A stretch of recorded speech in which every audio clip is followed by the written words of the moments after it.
Добар ден, драги ученици!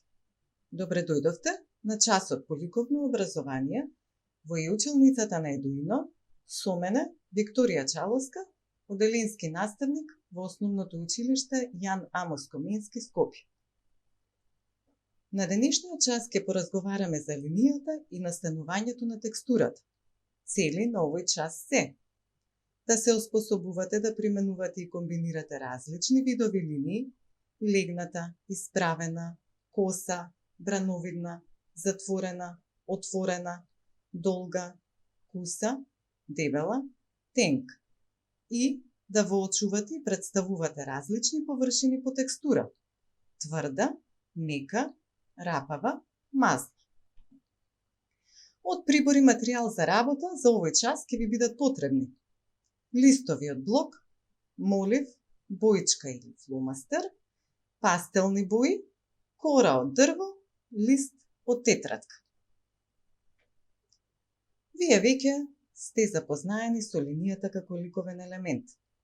Да се потсетиме какви видови линии има: легната, исправена, коса, испрекината, искршена, брановидна, отворена крива линија. Линиите ги користиме за пишување на буквите и броевите на часовите по македонски јазик и математика. Така, буквата А е составена од една коса линија во лево, една коса линија во десно и една легната права линија. Буквата О е составена од една затворена крива линија, додека пак буквата Т се пишува со една исправена и една легната права линија. Бројот 1 го пишуваме со една коса и една исправена права линија. Како што можете да забележите, и 2D формите се цртаат со линии.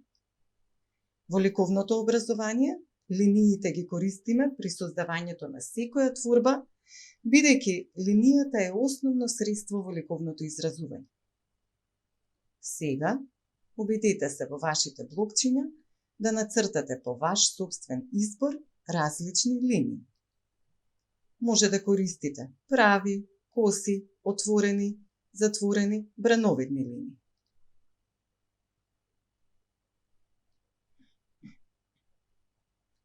Сигурно сум дека успешно ја завршивте поставената задача.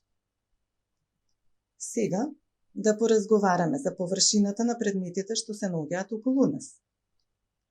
Во природата, материјалите и предметите се различни по изглед, форма и боја, а исто така е различна и нивната површина која може да биде рапава или мазна. Дали и колку предметите се мазни или рапави, може да забележиме преку нашиот вид, а уште повеќе со допирот на раката.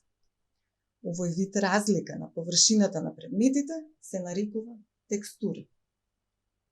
Како што можете да видите на слайдот што е пред вас, постојат различни видови текстури. Сега, со вашите рачиња, поминете по површината на неколку предмети што се околу вас. Се надевам дека ја почувствувавте текстурата на предметите кои ги допревте. Забележавте дека тие се различни: рапави или мазни, тврди или меки. Како што кажавме претходно, текстурата настанува со повторување на линии и точки. Сега, земете ги повторно вашите блокчиња и со повторување на линии или точки создадете текстура.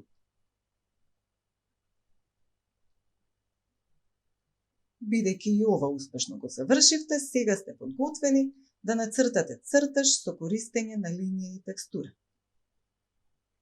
Мотивот е грмушка покрај река. Ова што го гледате пред вас е цртаж кој може да ви даде идеја како преку линијата да создадете текстура. За да го збогатите цртажот со боја, користете пастелни бои. Драги ученици, со помош на линиите, боите и формите можеме да ги искажеме нашите мисли преку цртаж. Сите вие умеете да цртате, сликате и моделирате. Само треба малку трпение, малку вложен труд и резултатот нема да изостане. Довидување и секое добро!